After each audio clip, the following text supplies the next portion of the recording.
अस्सलामुअलैकुम नाजरीन, इमरान याकूब खान साहब और जफ़र हिलाली साहब के साथ मैं हूं Samina Pasha. Program view point में आपको खुशामदीद कहती हूं। नाज़रीन, यूँ तो आज ईद का तीसरा दिन था, आप सबको ईद मुबारक कहने को भी दिल चाह रहा है और आप सबको ईद की ढेरों खुशियाँ मुबारक। लेकिन ये मुबारक इस दफ़ा थोड़ी उदासी के साथ है और उसकी वजह ये है कि कुछ हमारे जो आसपास हालात हैं उससे हमें अंदाज़ा हो रहा है कि दिल थोड़ा बुझा बुझा। एक तो ज़ाहिर है कि कोरोना की वजह से भी हमने देखा कि जो ईद है वो उस तरह रिवायती मिलना जुलना और उस तरीके से नहीं हम मना सके। लेकिन इसके साथ साथ जो एक अफसोसनाक खबर जो कि ईद से पहले ही आना शुरू हो चुकी थी वो ये थी कि जो इसराइल ने अचानक से गज़ा पर हमले कर दिए, जिसके नतीजे में दर्जनों फ़लस्तीनी शहीद हो गए हैं अब तक। और ख़ास तौर पर जो बैतुल मुक़द्दस है उसके हवाले से जो मुसलमानों के जज्बात हैं बुरी तरह से मजरूह हुए, जिस तरह से वहाँ पर सिचुएशन हमने देखी है। तो फ़लस्तीन की जो सूरत हाल है उस वक्त वो हम देख रहे हैं कि काफ़ी तशवीशनाक हो चुकी है और अक्सर हम ये सुन रहे हैं कि हर तरफ से स्टेटमेंट्स तो आ रहे हैं लेकिन अभी तक भी कोई ऐसा दबाव नहीं डाल सका इसराइल पर कि वो ये खून रेज़ी बंद करे। ये सूरत हाल किस तरफ जा रही है और इसको कैसे रोका जा सकता है, सबसे पहले आज इसी हवाले से गुफ्तगू करते हैं। और सबसे पहले आपको ये भी बता दूं आगाज़ में कि इस वक्त हमारे साथ स्पेशल गेस्ट भी मौजूद हैं। जनरल रिटायर्ड अमजद शुएब साहब ने हमें ज्वाइन किया है आज खुसूसी तौर पर।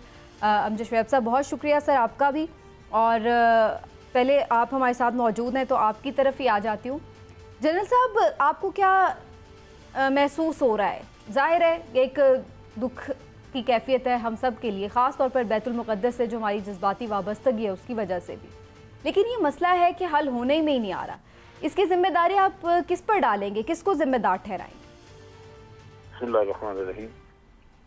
देखिए, जहाँ तक जिम्मेदारी है वो तो आप ये कह लीजिए कि इंटरनेशनल कम्युनिटी की ही होती है, लेकिन उसको मुतहर्रिक करने के लिए हमारी हमेशा से मुसलमान मुल्कों में कुछ न कुछ किसी वक्त पे इत्तफाक हुआ करता था।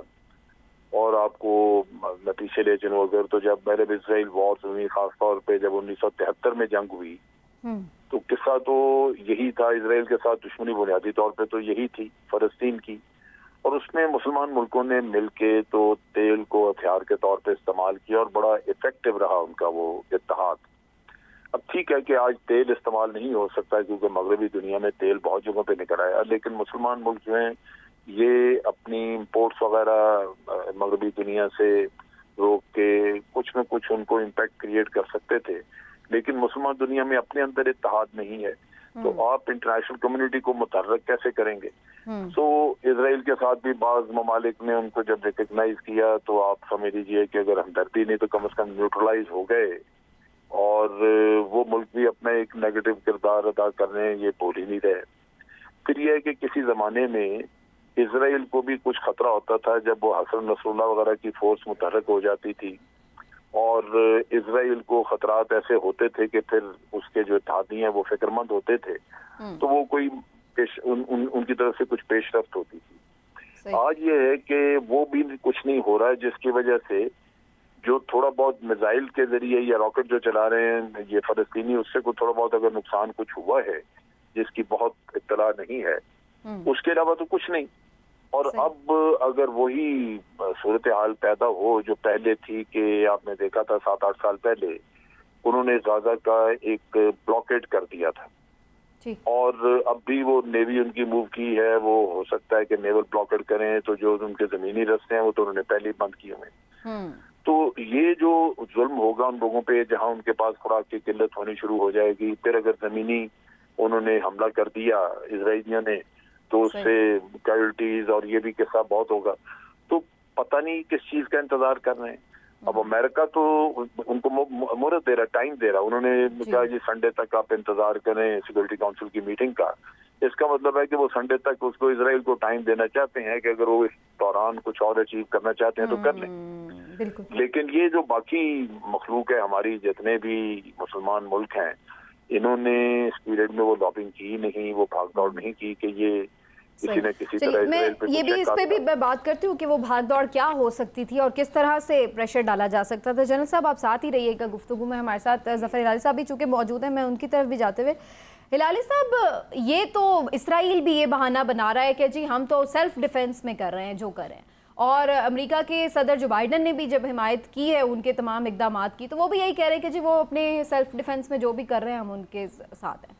ये सेल्फ डिफेंस वाली जो इनकी ये आर्ग्यूमेंट है, ये आपको लगता है कि ये मज़ीद बिक सकता है? क्योंकि यहाँ तो हम नहीं देख रहे हैं कि वहाँ पर इतनी तबाही हुई हो जो इन्होंने कर छोड़ी है गज़ा में। देखिए समीना, ये सेल्फ डिफेंस का बात जो हो रहा है ये एक इंसल्ट है, इंसल्ट टू वंस इंटेलिजेंस, साफ सादा झूठ।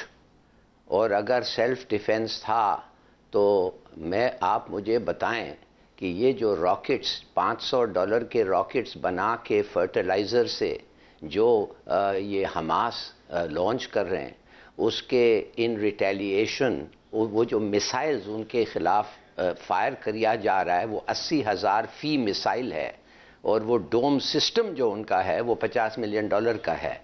तो ये सेल्फ डिफेंस और ये सब बकवास है।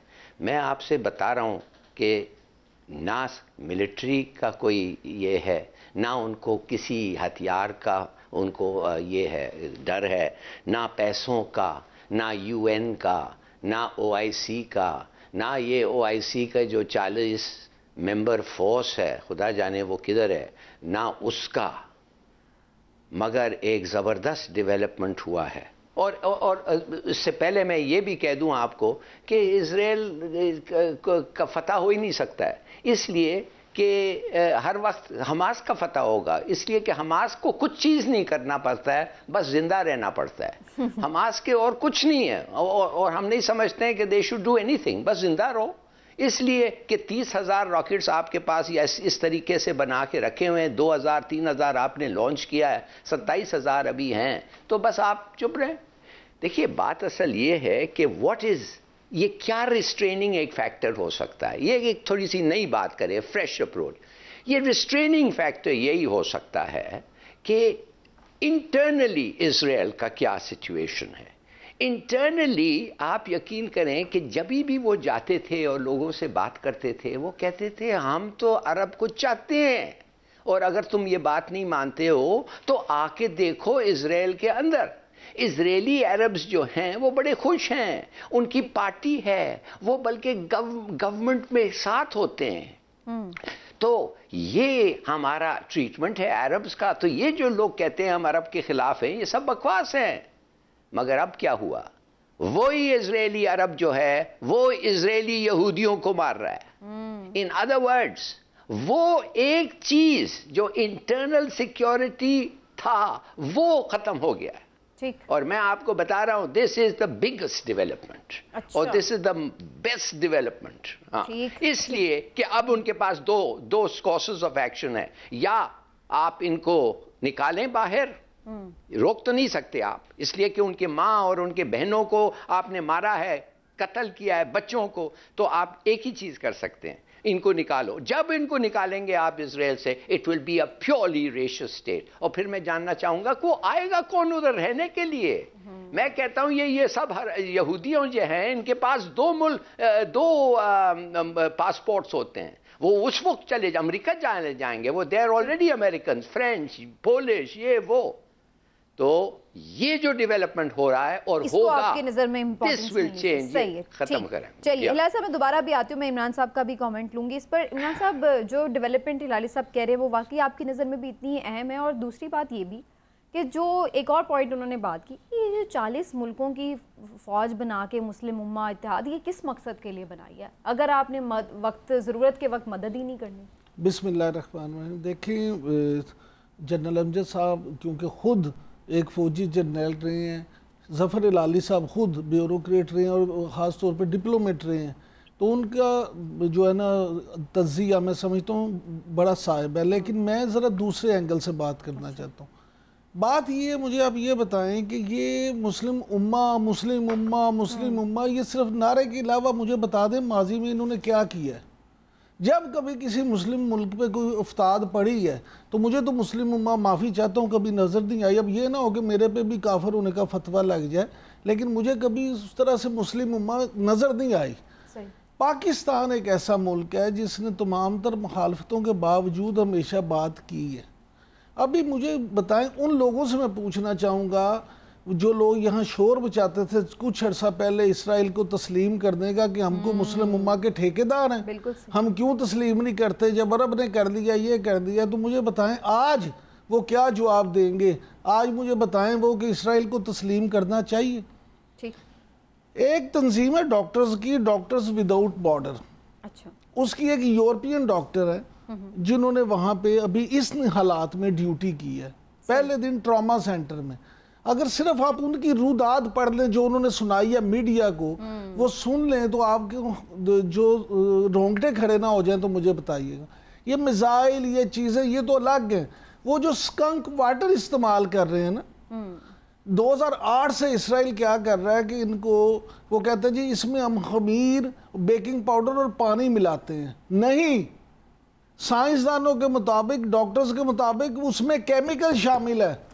वो केमिकल मिला पानी जो स्कंक वाटर जो है जब इसराइलियों को मुंतशिर करने के लिए डालता है, वो इतना बदबूदार होता है कि उससे ना सिर्फ ये कि उन पे असर होता है बल्कि उनको वॉमिटिंग शुरू हो जाती है, और वो कितने कितने दिन उनके जिस्म से वो बदबू नहीं जाती। और फिर जो रबड़ चढ़ी स्टील की गोलियां, वहां पे मासूम बच्चे, आपको पता है कि इन गोलियों का शिकार ज्यादा कौन हुए हैं? बच्चे और खवातीन, बच्चे और खवातीन। अब इस वक्त जब हम ये प्रोग्राम कर रहे हैं तकरीबन 150 के करीब वहां पे लोग शहीद हो चुके हैं। 2014 में जब इन्होंने इस तरह से किया था, आपको याद है, उस वक्त 2251 फलस्तीनी शहीद हुए थे। अच्छा, जिसमें 1462 आम शहरी थे बेचारे, राहगीर जाते हुए, जिनका इस तरह से ना हमास से कोई ताल्लुक था ना किसी तंजीम से ताल्लुक था। और अगर आप सेल्फ डिफेंस में कर रहे हैं तो आप निहत्थे शहरियों पे तो नहीं करते? मैं अब आपको बता रहा हूँ ये कौन सा सेल्फ डिफेंस है। मुझे आप पहले ये तो बताएं, आपने पूरी दुनिया के जो हथियार है वहां पे आजमा दिए।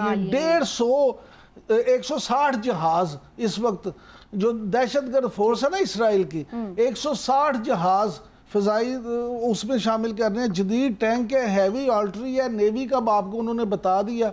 यानी आप दुनिया की जो तमाम आलात से लेस फौज है उसको निहत्थे शहरियों के खिलाफ इस्तेमाल कर रहे हैं, और अभी ये सेल्फ डिफेंस है। बिल्कुल ठीक। यहाँ जुल्म ये है कि यहाँ पे कोई हक की सच की बात, अमेरिका ने क्या किया जी, हम तो इतवार कर छोड़े पीड़ को करेंगे। हालांकि चीन ने इसकी मजम्मत की है, चीन ने कहा उसको ये इतना डिले नहीं करना चाहिए, लेकिन असल चीज़ ये है कि उनकी अपनी सियासत है, वो यहूदियों को सपोर्ट करते हैं। सही। 40 मुल्कों की फ़ौज की जिसने आपने जब बात की, तो क्या वो 40 मुल्कों की फ़ौज सिर्फ सऊदी अरब और यूएई के लिए है? बिल्कुल ठीक। क्या उनको इस वक्त तो मैं तो समझता हूँ कि नहीं, ये चाहिए था कि कहते जी हम वो फौज वहां भिजवा रहे हैं, वो उनका सेल्फ डिफेंस करेगी। बिल्कुल सही। आज अगर मुस्लिम ममालिक सिर्फ ये अनाउंस ही कर देना कि जनाब कल फौज वहां पहुंच जाएगी, तो आप देखेंगे फौरन। और हिलाली साहब आपको ताज़ा तरीन बता दूं, अल अरेबिया टीवी के मुताबिक तो जंग बंदी की जो कोशिशें हैं वो शुरू हो गई हैं और जल्दी उसका नतीजा आ जाएगा। लेकिन मैं आपको बता दूं कि अगर ये फौज क्या कर देना तो अभी किसी कोशिश के बगैर जंग बंद हो सकती है। चलिए जनरल साहब से इस पर राय लेते हैं। जनरल साहब, आपके नज़दीक ये जो 40 मुल्कों की फौज का इत्तेहाद बना है, जनरल राहील शरीफ इसकी क़यादत कर रहे हैं, आपको नहीं लगता है कि इसका कोई अमली किरदार भी इसमें हो सकता है? और ख़ास तौर पर जो एक और पॉइंट इमरान साहब ने उठाया वो ये कि अरब ममालिक जो है उनको भी नजरसानी नहीं करनी चाहिए इसराइल पर ताल्लुकात के हवाले से। पहले तो फौज के बारे में यहाँ पे बेहद गलतफहमी है, लोगों को कुछ इल्म नहीं। हालांकि बड़ी दफा ये वाजे किया जा चुका है, बताया जा चुका है कि फौज नहीं है, वहां पे कुछ भी नहीं है, एक आदमी भी नहीं है। वो एक हेडक्वार्टर है, एक स्ट्रक्चर है और एक इंटेलिजेंस कलेक्शन सेंटर है, एक ट्रेनिंग सेंटर है वहां पे, और एक ऑर्गेनाइजेशन जिससे वो ये कहते हैं कि ये इस्लामिक जितने भी 40 मुल्क हैं जो मेंबर हैं उनके वज़राए दिफा की एक काउंसिल, दिफाई काउंसिल उसका नाम है, वो बनाई गई है। लेकिन वो उस वक्त इकट्ठी होती है जब कोई इशू हो तो उनको वज़राए दिफा सारे वहां जाएं और उसका इजलास अटेंड करें।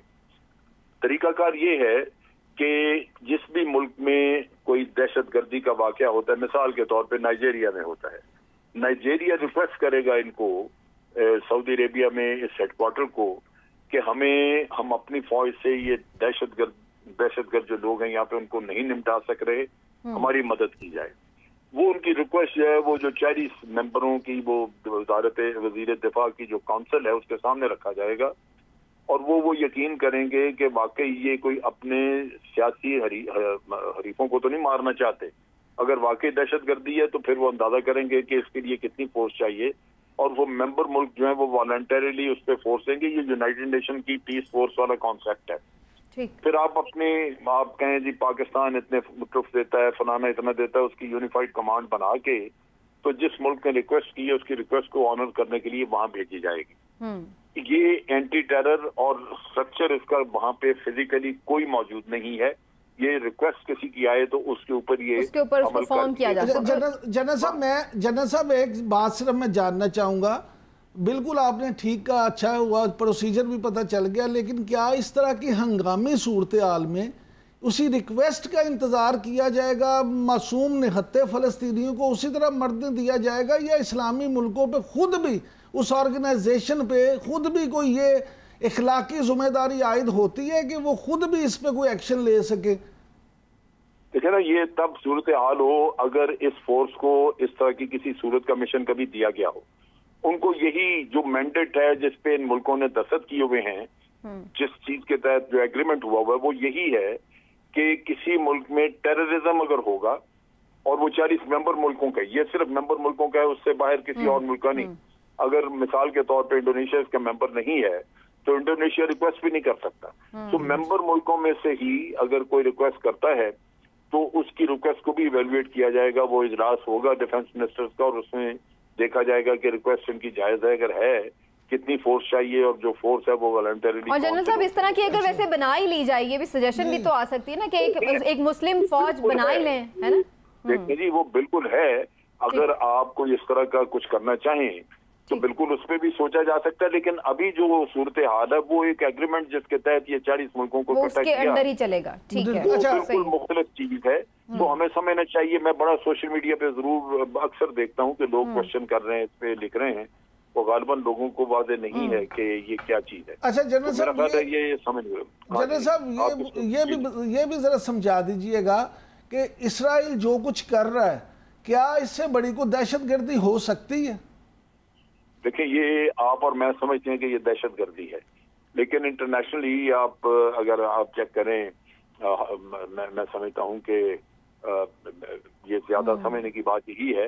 वैसे तो टेररिज्म की आज दिन तक कोई डेफिनेशन नहीं बन सकी ऐसी जो सब तस्लीम करते हों, लेकिन इजराइल के जितने भी काम है वो उसने टेररिस्ट एक रियासती दहशतगर्दी की है, लेकिन इंटरनेशनली उसको कभी टेररिज्म नहीं माना गया।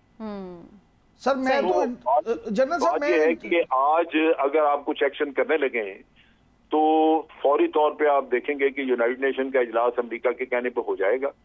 यूनाइटेड नेशन उनको ऑथराइज कर देगी कि जनाब ये जो फोर्स आप भेजने लगे वहां पे उसके खिलाफ इंटरनेशनल फोर्स एक्शन करे, और इंटरनेशनल फोर्स वही मगरबी दुनिया की बन के आ जाएगी, जैसे नेटो वगैरह मिला। लेकिन अगेन फिर वही बात है ना कि जब अमेरिका ही उनके साथ खड़ा हो जाता है तो फिर हर जगह पे उनको सपोर्ट मिल जाती है। ये हुआ समीना हिलाली साहब, बात कहना कि हिलाली साहब इसका मतलब एक सेकंड मैं कर दूं।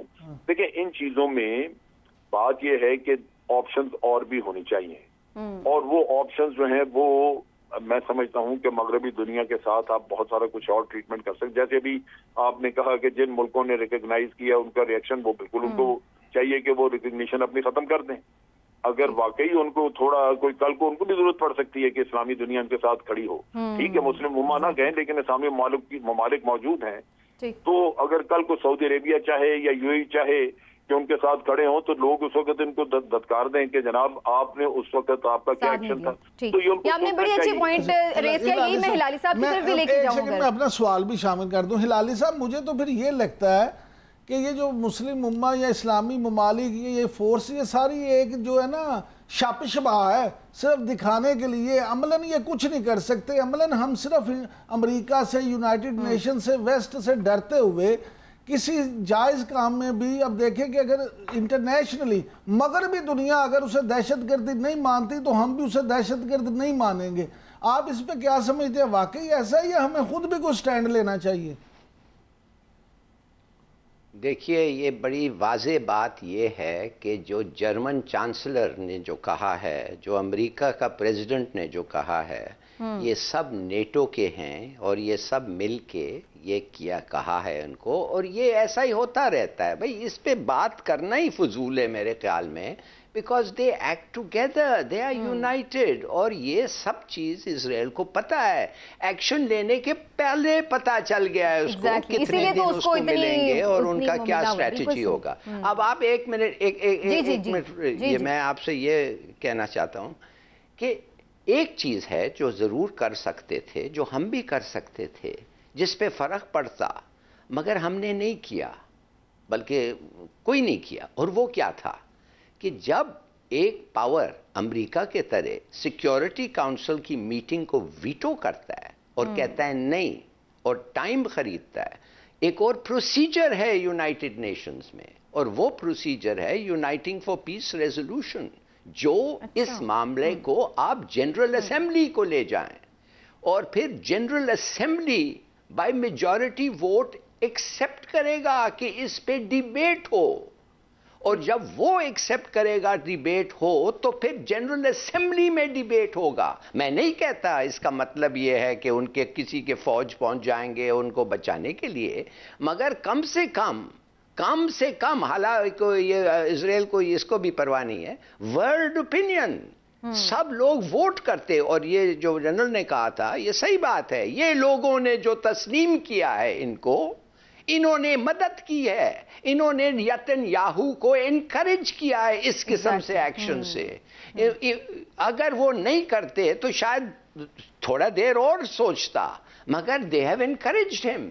तो यूनाइटिंग फॉर पीस रेजोल्यूशन का मतलब ये होता कि पूरी दुनिया वोट करती, और वो मुल्क जो इनको रिकग्नाइज किया उनको भी वोट करके कहना पड़ता कि we do not support Israeli action, और फिर उनका भी मुंह काला होता। मगर इससे ज्यादा मॉरल प्रेशर से ज्यादा आप कुछ नहीं कर सकते। और दुआ करें कि देखिए, एक वायरस के तरह ये स्प्रेड हो गया है इजराइल में। क्या है वो वायरस? वो वायरस है कि कब जब एक इजरायली यहूदी और एक इजरायली अरब एक से गुजर रहे होंगे, वो यहूदी को ये पर पता नहीं चलेगा कि इसके कितने लोग मारे गए हैं और ये कब छुरी निकाल के मुझे मारेगा। It will have a huge impact on Israeli society. और आप देखेंगे कि यही एक तरीका है to make the Israeli recognise कि तुम रह नहीं सकते हो। लेकिन अब क्या अब प्रैक्टिकली नजर क्या आ रहा है, इस पे भी थोड़ी मैं एक लास्ट कमेंट ले लूं आप लोगों का और फिर उसके बाद मैं ब्रेक की तरफ जाऊंगी। लेकिन इमरान साहब, अब आपको लग रहा है कि ये मसला सॉल्व हो जाएगा, या फिर अभी हमें यही खुदा न खास्ता मजीद इसी तरह के मनाजिर देखने पड़ेंगे, क्योंकि अब तो इसराइल और तगड़ा हो गया है सपोर्ट से? समीना, अमरीकी जो सेनेट है ना, उसकी एक रुकन है राशिदा तलीब, जो खुद एक फ़लस्तीनी है। उन्होंने जो वहाँ पे तकरीर करके जो चेहरा दिखा दिया ना, उन्होंने कहा कि आप फ़लस्तीनियों का वजूद तस्लीम नहीं करते, मैं फ़लस्तीनी हूँ, देखें इसका सबूत हूँ कि हम फ़लस्तीनी भी इस दुनिया में मौजूद हैं। बिल्कुल ठीक। यहाँ पे आप बताऊँ, हम इस इंतज़ार में रहेंगे बिल्कुल, ये फिर जिस तरह से वो कश्मीरी कर रहे हैं कि उसी तरह से फलस्तीनी बचपन से हम देख रहे हैं मसले ये, और उसी ये बचपन से देख रहे हैं। और मुझे लगता है कि इसी तरह अगर हमारा यही रहा ना रवैया कि हमने सब कुछ यही छोड़ा हुआ है कि अल्लाह हमारी दुआ करें कि अल्लाह हमारी मदद करे। कहते हैं खुदा ने आज तक उस कौम की हालत नहीं बदली, ना हो ख्याल जिसको आप अपनी हालत के बदलने का। तो हमें अमलन भी कुछ ना कुछ जरूर करना पड़ेगा, वरना ये हालात ऐसे ही रहेंगे। बिल्कुल ठीक है, चलिए जी एक ब्रेक लेते हैं। जनरल साहब, बहुत बहुत शुक्रिया, आप हमारे साथ मौजूद रहे। और नाज़रीन, एक छोटा सा ब्रेक लेते हैं, वापस आते हैं तो कुछ मुल्क की सियासी सूरत हाल के हवाले से भी गुफ्तगू करेंगे। खास तौर पर इस वक्त हमें नजर आ रहा है कि शहबाज शरीफ साहब बड़े टारगेट पे हैं इस वक्त गवर्नमेंट के। ये क्या खिचड़ी पक रही है, इस पर बात होगी एक ब्रेक के बाद।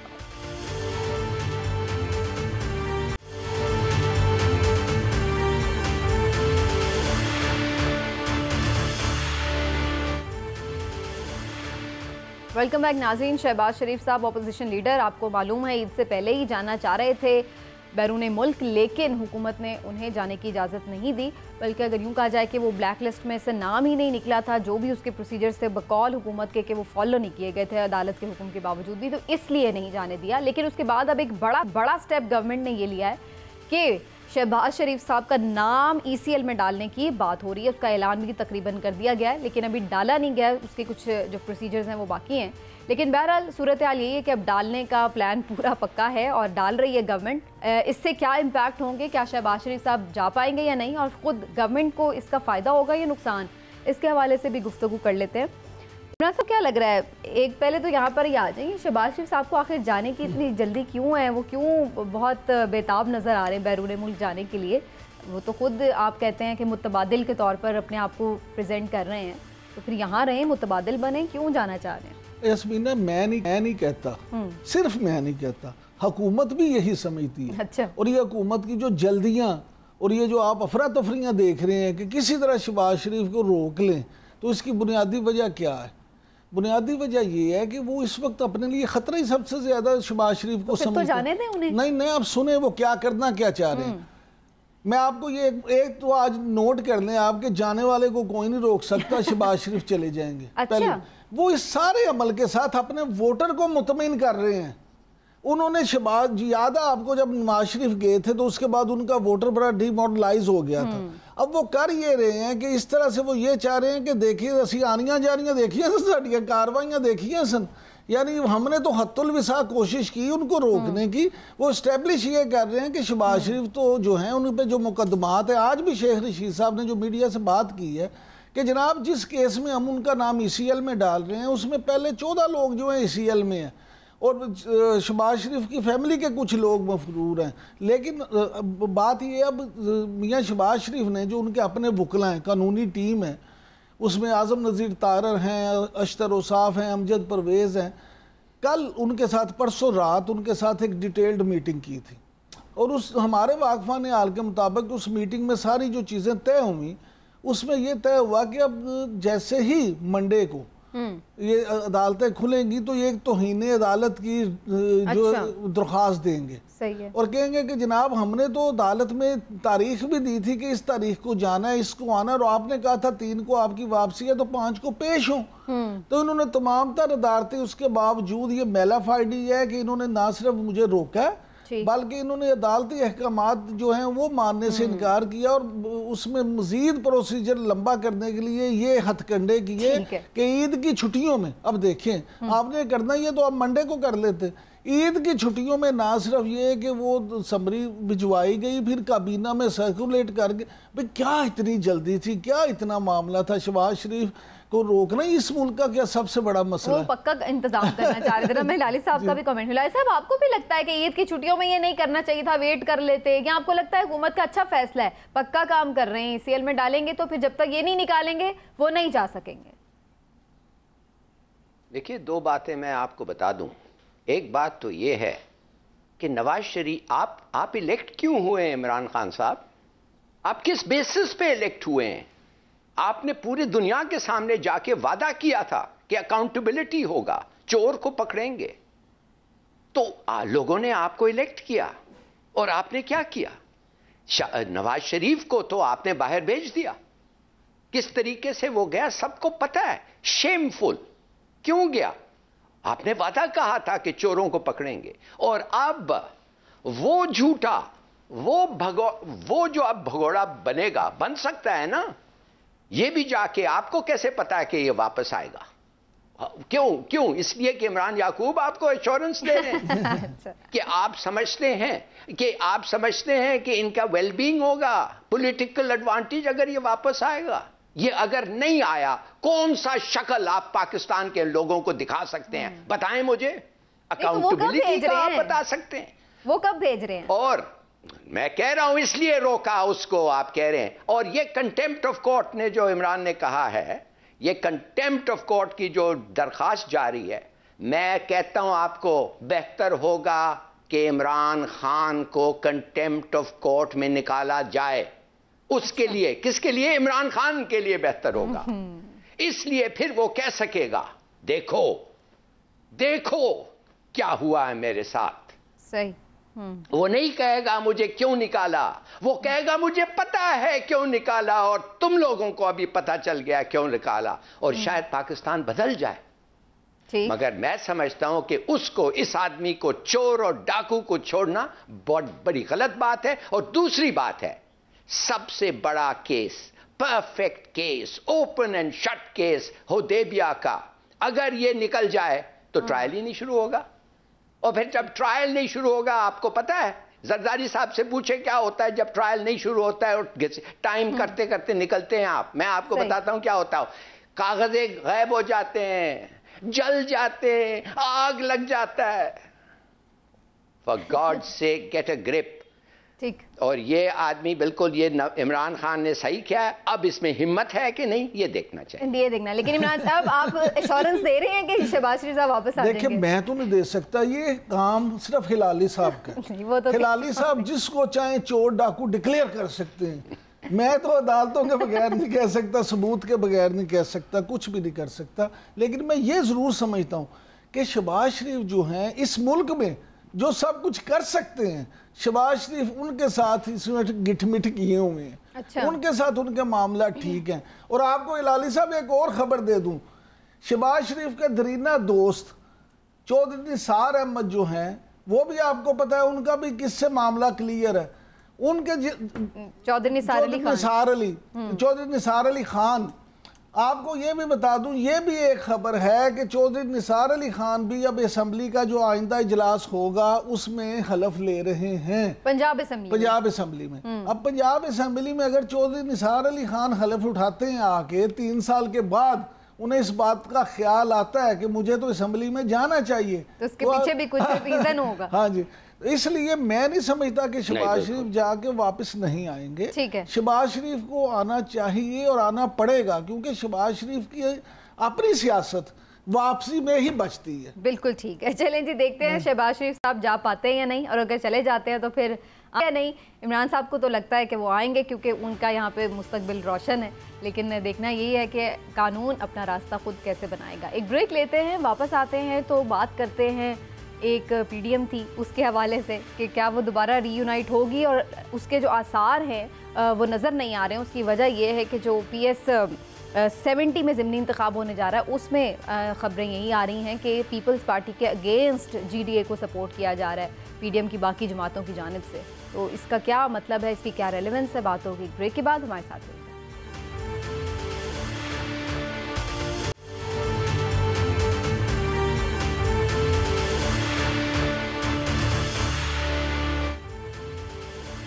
वेलकम बैक नाज़रीन। PS 70 का ज़िमनी इंतखाब है और उसके लिए ख़बरें यही आ रही हैं कि जो पीडीएम की पीपल्स पार्टी के अलावा जमातें हैं वो पीपल्स पार्टी के अगेंस्ट GDA के उम्मीदवार को सपोर्ट कर रही हैं।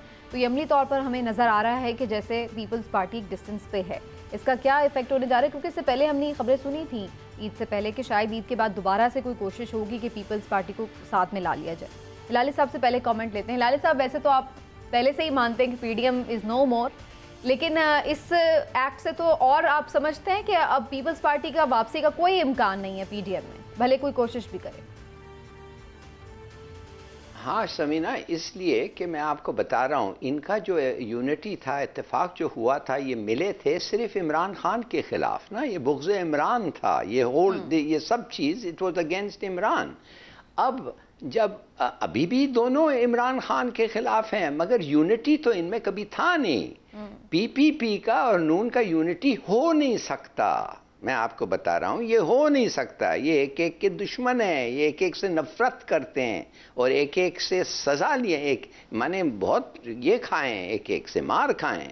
तो मैं आपको बताना चाहता हूँ ये तो कभी होना ही नहीं था, इसलिए मैं कह रहा था दिस PDM मीन्स नथिंग। मगर अब ये बिल्कुल GDA का कैंडिडेट विर्क उसका आदमी है, बदीन से लड़ रहा है, सॉरी PPP का कैंडिडेट विर्क है, बदीन से लड़ रहा है, और GDA का कैंडिडेट कोई और है मेरे ख्याल में, जिसका इन लोग सपोर्ट कर रहे हैं, मगर वो PPP ले जाएगी सीट को। आई डोंट थिंक इतना फ़र्क पड़ेगा। JUI का पता नहीं कितने मदरसे हैं उधर या क्या उधर क्या है। मगर एक चीज़ मैं आपको ज़रूर बताऊं, PPP का प्लान है कि जनरल इलेक्शन में ये ना सिर्फ अब सिंध मगर सेंटर पे कंसंट्रेट करें, सेंटर। और उनका ये प्लान है कि तरीन और सदर्न पंजाब 25 सीट्स, उनके सिंध में अमूमन 100 सीट्स, अगर 100 हो जाएं तो वो 125 सीट्स, कुछ बाप पार्टी के साथ मिलके 8-10 उधर हो जाएंगे, कुछ हो जाएंगे ANP के साथ। तो इनका ख्याल ये है कि इस किस्म की खिचड़ी बन सकती है इन विच PPP can get the central government again. ये उनका लॉन्ग टर्म प्लान है। ओके इमरान साहब, आप तो हमेशा ही कहते हैं कि कोई इंतखाबी इत्तेहाद तो था नहीं, और वो अब हमें नज़र भी आ रहा है। उससे पहले उन्होंने ज़रूर इंतखाबात में भी एक दूसरे की हिमायत की, लेकिन आपको क्या लग रहा है कि जो पीपल्स पार्टी को मनाने की खबरें थी, इसका मतलब अब बाकायदा कोशिश ऐसी कोई नहीं होने जा रही? देखिए, सब कुछ साथ साथ चलेगा। अच्छा, हाँ, सिंध में ऑन ग्राउंड जो हकीकत है ना उसको समझे। सिंध में बहुत सारे ऐसे हल्के हैं जहाँ पे पार्टी लाइंस के अलावा जो हल्के की सियासत होती है ना उसके मुताबिक फैसला किया जाता है। अब GDA के जो कैंडिडेट हैं, शाहिद विर्क, वो GDA के कैंडिडेट हैं, उनको अपोजिशन क्या, आप ये देखिए मामला क्या है वहाँ पे। मामला ये है कि मैंने पहले भी आपसे यहाँ डिस्कस किया था, वाकफा नियाल ये कहते हैं कि इंतहाबी इत्तेहाद जो बनने जाएगा फ्यूचर में, उसमें मुस्लिम लीग नून जो है वो इस कोशिश में है कि फंक्शनल लीग के और GDA के कुछ लोग जो हैं वो उनके साथ मिलके तो सिंध में अपनी पोजीशन बेहतर की जाए। ठीक। अच्छा, अब मौलाना फजलुर रहमान के साथ मुस्लिम लीग नून का तकरीबन ये तय हो चुका है कि वो इंतहाबी इत्तेहाद वो अगला इलेक्शन इकट्ठे लड़ेंगे, एक दूसरे के उम्मीदवारों को बिल्कुल सपोर्ट करेंगे, अब वो भी उसमें शामिल हो जाएंगे। तो ये सारी प्लानिंग असल में अगले इलेक्शंस की है।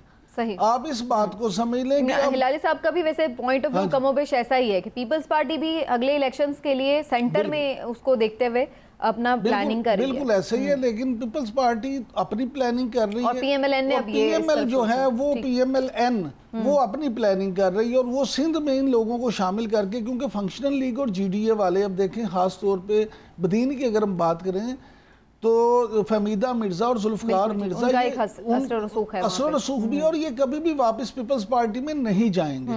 तो ये सारी चीजें उन्हें सूट करती हैं। ठीक, चलिए जी, मैं आपको ये पहले भी बात बता चुका हूँ कि वहाँ लेकिन जीतेगा कौन वैसे?